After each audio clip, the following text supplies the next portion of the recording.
Then, oh boy, turnabout revolution. This case is a monster in length, in theme, and in holy cow, the plot twists and turns in this case are amazing! Let's start at the beginning. The episode begins with Dirk of the Defiant Dragons channeling V for Vendetta and appearing on national television vowing to take the government down. They also announced that they have the Founder's Orb, which is really, really important, let us tell ya, since it said that anyone who solves the secret of the orb will be able to see the true face of Qura'in's Holy Mother and will also gain some sort of spiritual power. So already the stakes are raised. Apollo and Trucy are watching this unfold on TV, and guess who comes by? Dirk. Coming by to visit his adopted son, Apollo, which we forgot to mention in case 3 because we are professionals. And guess who has 2 thumbs and needs Apollo's help to get back the Founder's Orb that they just announced that they had? This guy! Dirk introduces himself to Trucy and remarks that she and Apollo would make a good couple. No. No! So anyway, adopted daddy over here did a pretty bad job keeping in contact, which Apollo is notably miffed about. But reluctantly he agrees anyway. Also, he presents Apollo with a photo of his biological father. Yep, this one's gonna get feelsy. Be very afraid. Then we move to Qura'in village that is not in Qura'in. Did they do that on purpose? That's confusing. Anywho, they head to the home of one Archie Buff, an archaeologist studying the orb who has agreed to give it to the Defiant Dragons. And we find that he's been turned into a chalk outline! Game over, yeah! No, Josh, he's dead.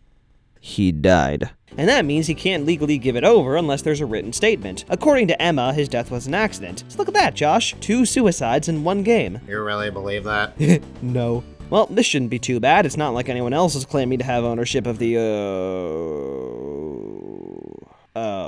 politician, huh? Well, gee, I wonder what his occupation is. He's a politician that's full of himself and has a very bad reputation. Redundant, I know. He says the Founder's Orb belongs to him and is actually an heirloom stolen by the Doctor. They realize they need information to prove otherwise, so they go back to the study to talk to Archie's child, going by the name of Sarge, who sexually identifies as an attack helicopter. Wow.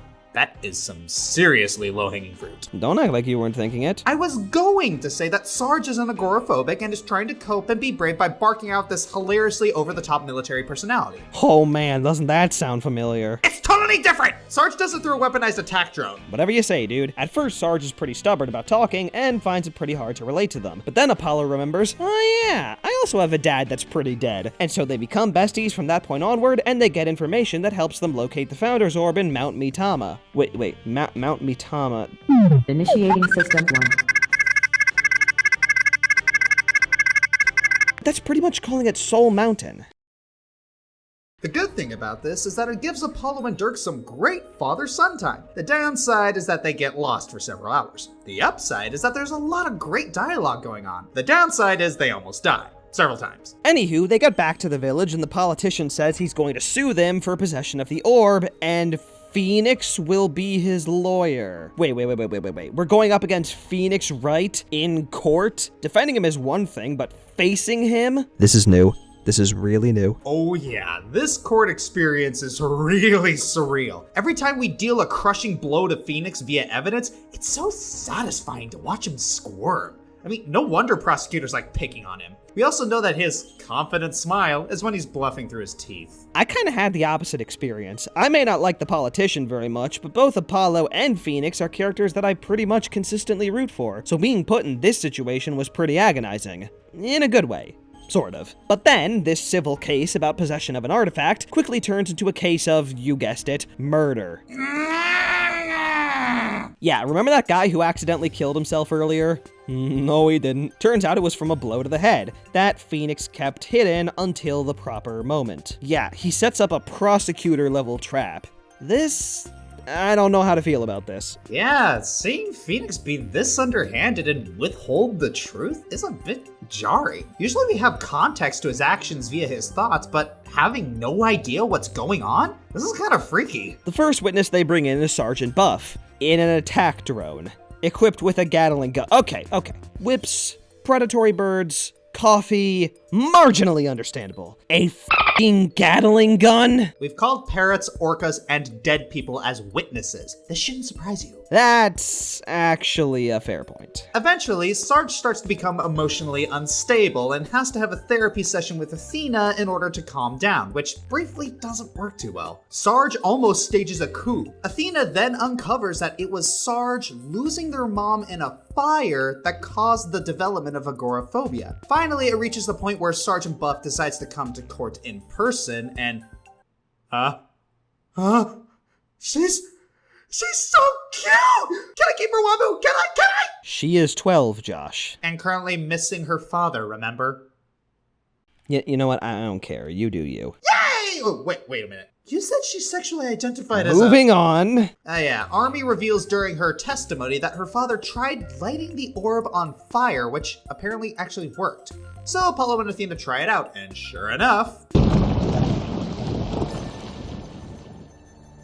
Thus proving once and for all that this indeed belongs to the kingdom of Qura'in and not this douchey politician guy. Thank goodness. But wait a minute, before Phoenix fully submits, Mr. Etishan gives him a friendly reminder that he's holding Maya hostage. What? Yep, we're going farewell my turnabout on this case. Turns out that's why Phoenix was willing to be so underhanded. So before the verdict is handed down, Phoenix does what he does best. Bullshit his way out of a bad situation. And you know who's buying it? No one. But they go into recess anyway. During the break, we get to eavesdrop on Paul and Phoenix, where we learn that Phoenix is indeed defending Paul to save Maya, and the trial needs to go in favor of Paul in order for Maya to be set free. Turns out Paul and some benefactor want the orb so they can gain spiritual power. Seeing no way out of the situation, Apollo begins to retract his accusation when in comes Daddy Dirk to the rescue. He tells him, A dragon never yields. His voice. So awesome! Apollo revisualizes the case and realizes that a medium is needed to channel the founder. So, if anything bad happens to Maya, he's out of luck. Pearl would obviously say no, and asking the Qura'in queen would be heresy. So, yeah, Paul is declared guilty, and the trial comes- Wait, guilty? Why? Oh, yeah, he also killed the architect. Oh. Okay. So I guess with all that, this case finally comes to a close. No, Josh, we're only halfway done. Halfway. Yeah, there's still a whole other case to this. Okay, back right the Tartarus up. We have two cases which are completely irrelevant to the plot, yet we have a case that's doubled up in length? Why not just have one of the unimportant cases be DLC or something? Because then we wouldn't have room for the actual DLC case. Anyways, turns out Paul's benefactor was actually Qura'in's justice minister, Inga, who now finally gets to be important. At first, Dirk taunts him for losing both his pawn and the Founder's Orb, but then Inga reveals that he has something else important to Dirk. So they all go back to Qura'in regardless, and this time, Edgeworth gets to come. That's right, your boy Edgeworth is back! Again. Anywho, Inga has holed himself up in the former queen's tomb that's surrounded by guards, with no way in or out. And Dirk goes in alone. 3, 2, 1. Inga's dead! Of course that would happen! At least Maya isn't getting blamed for it this time. Yet. Don't give him ideas. So the team splits up and they actually get to question Dirk before the police do? That's a first. And he doesn't remember anything. It's a final story case, Josh. Never expect these things to be easy. Hello, darkness, my old friend. Then we get filled in on details about the previous Queen Amara. 23 years ago, Dirk was blamed for her assassination. Hold on, don't tell me. We're gonna have to solve that mystery too, aren't we? Yep. Nabbit. Hey, you were the one who just said to never expect it to be easy. Touché. Anyway, it turns out she died in a fire 23 years ago, and she was Dirk's wife.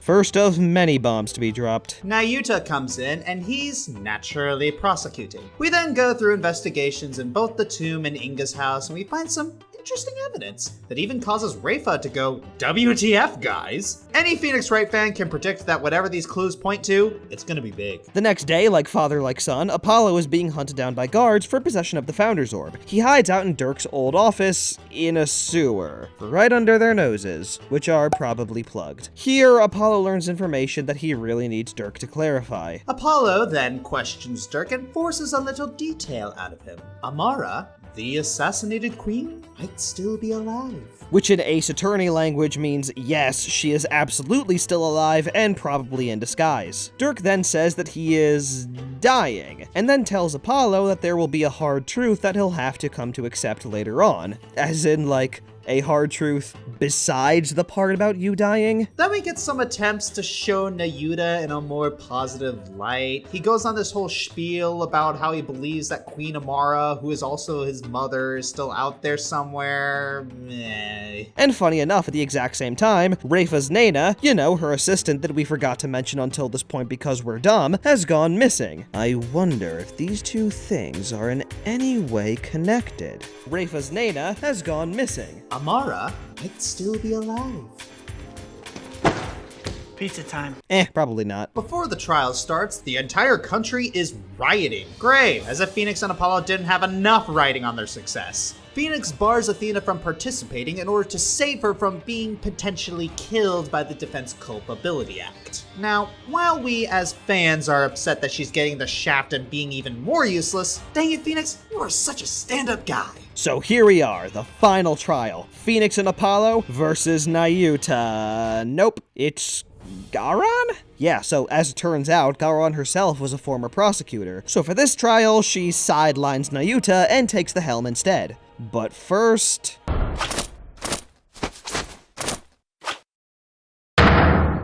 It was her. She did it. She killed the guy. She did everything. I know we're getting a bit ahead of ourselves, but realistically, you do not get to wear an outfit like that unless you're the bad guy of the entire game. She is covered head to toe in spider motif. The only thing she's missing is fishnets. So Rafa tries to perform the seance of her father, but passes out. And Garan, being the star mother that she is, casts her daughter out as useless. You know, I'm getting a serious Mother Gothel vibe right now. I find it kind of amusing how quickly any pretense of being a good mother or a good ruler just sort of died. And yet, no one in the kingdom seems to care. After a cross-examination with Dirk, she even declares him guilty on the spot, rescinds it, and everyone just sort of rolls with it. What is... things? This woman has the entire system wrapped around her finger. Rafa goes up to testify, and after Apollo tries to motivate her to do the seance again, Garan changes the law to make the divination seance optional with a flick of the wrist. This is why we have checks and balances, people, to stop crap like that. But then Rafa is all, heck off, Mom, I'm doing this motherfucking seance, and shows that Inga's killer did not have a face. This is apparently because Inga has prosopagnosia, aka face blindness, which is a cognitive disorder that makes it so a person can't recognize faces, even those of loved ones. Through this next insight, they reached the conclusion that the dead minister was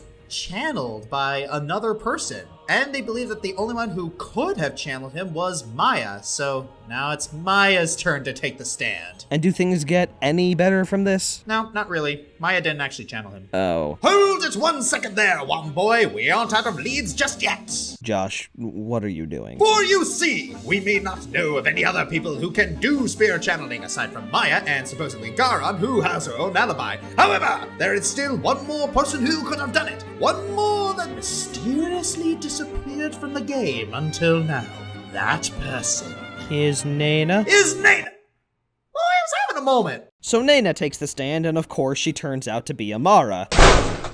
And she is just as intimidating as her sister. You pick apart her testimony and she gets this look of, I will rain fire and brimstone upon thee. One wrong move and you shall be smote. Yes. Smitten. Yes. Smited. No!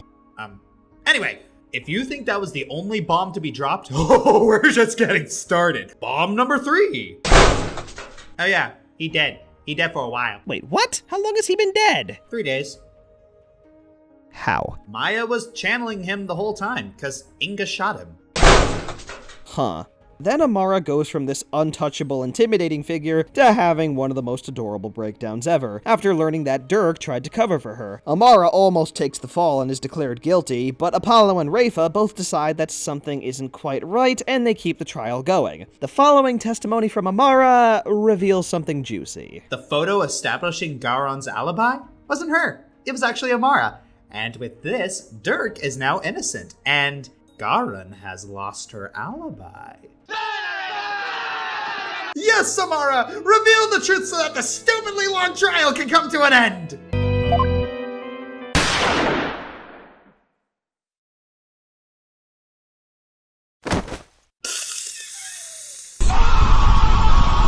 Why must you take things away from me? What? I can't hear you. I'll just continue. So Amara gets shot by the Royal Guard. This is totally not the most incriminating thing ever. She's the most obviously evil person ever, and everyone just sort of rolls with it. You're loud. What? I said you're loud. What? So, after the recess, it is now Nayuta's turn to try and take the fall for Garon. How many fall guys does she have? Is the judge part of it too? Maybe she got the Trucy again to blackmail Phoenix. Or no, she blackmailed the creators of the game so they could take the fall. Josh, I'm really happy for you, and I'm gonna let you finish, but that's stupid. You're stupid. Aren't you supposed to be deaf right now? Apollo tries to remind Nayuta of their adopted father's dreams of revolution, but it kinda falls flat at first since Nayuta is pretty convinced that the dream is dead. But then Apollo is all, okay, so you remember my biological father? We should see how he died. How did we get from that to that? It makes sense in context. So after another one of those insight segments that Josh loves so much, you know, he just finds them so good, he wants to marry them, they're just so amazing, it's revealed that the Justice Minister killed Apollo's dad. Inga? Nope, it wasn't him. The Justice Minister was actually someone else at the time. Go on, guess. Guess who it was. I was sawing off this guy's leg the other day and... So now Nayuta, knowing the truth, decides that, you know what? I think Garon might be kind of evil. Brilliant! Brilliant! So he changes his mind and starts to believe in the revolution again. So now Apollo is ready to deliver the final blow. He points at Garon so hard that he collapses her royal guard. That's awesome. Garon, having barely any legs left to stand on, starts doing her Garon thing and rewrites a bunch of laws, locking Phoenix and Apollo in a no-win situation. The only way to stop her, crazy as it is if she were somehow not the queen anymore. Which means, you know what time it is, it's time for a revisualization. So for the final nail in her coffin, we see that Garon can't actually channel spirits. And to be a queen, that's kind of a requirement, so because of that, she doesn't actually have any sort of claim to the throne. After hilariously and satisfyingly demonstrating her inability to channel spirits, the Royal Guard turns on her, and Garon is queen no more. We get the happy victory scene in the lobby as per usual, but the punches to the gut aren't quite done. See, with Garon now dethroned, the country kinda doesn't have a real court system anymore. So Nayuta tells Apollo that he actually needs him to stay in Qura'in in order to help him rebuild it, which means that Apollo can't work for Right anymore. Our baby boy Apollo was grown up and made a man out of himself. He's gonna be a big lawyer now. You know, if you weren't, I would be. But yeah, ultimately, Apollo does decide to stay in Qura'in and even sets up his own office. And with that, we finally come to an end. Nope. No, what? Nope. What do you mean, no? There's another case. But, this one was so long. I mean, it's not super important. We can just give our brief thoughts on it if you want. Please. Alright, I guess I'll go first. The extra case is called Turnabout Time Traveler. I personally liked it quite a lot. It definitely calls back to the first game in a way that I quite like. Larry comes back and he seems to get more and more unlikable with each game, but it feels great to have Maya back as the assistant, matched with some actually pretty likable characters, some engaging drama, and an actually kind of sympathetic villain. And yeah, I really liked this. It was fun and charming. The defendant is positively adorable. She's very earnest and tries really hard to be a good wife, even though she kinda sucks at it. She tries to be austere and serious, but don't be fooled. Just one push and the waterworks flow like the Nile. The overall plot is typical Phoenix Wright fare. It's pretty goofy, but also very touching. And as with recent Phoenix Wright entries, they aren't afraid to introduce characters with mental illnesses to spice things up. But that paper airplane animation can go die in a fire. I know that's a nitpick, but it's so annoying. Glaciers move faster! So now for the final thoughts on the game as a whole, and I'd have to say that Spirit of Justice is just as good as you'd expect an Ace Attorney game to be. Somehow each game seems to make the stakes higher and higher, and at a point it just gets kinda nuts. While that's great, it's also kinda worrying. I mean, Phoenix's life was put on the line several times here, and they dethroned a queen, and upended a justice system of an entire country. Where do you go from here? Will they become a supernatural lawyer defending Alucard in court? Who knows, but that would be really cool. One thing I'd say that kind of concerns me is how they really call back to previous games a lot in this one. You have the fake guilty verdict a la Game 1, the kidnapping and blackmailing a la Game 2, and the reworking of a court system a la Game 4. And don't get me wrong, it's fine for the games to be doing this, but to me at least, I can't help but feel like maybe the franchise is starting to spin its wheels just a bit. Also, insight. Good idea. Sloppy execution. Now, I'm sure those of you who have seen my previous countdowns on the 5 best and 5 worst cases from each game are wondering how I would rank the cases in this one. Well, why don't we start with you first, Josh? Well, my favorite case is the first one, the foreign turnabout. Just from beginning to end, it's dramatic, funny, and really sets up a great tone for the rest of the game.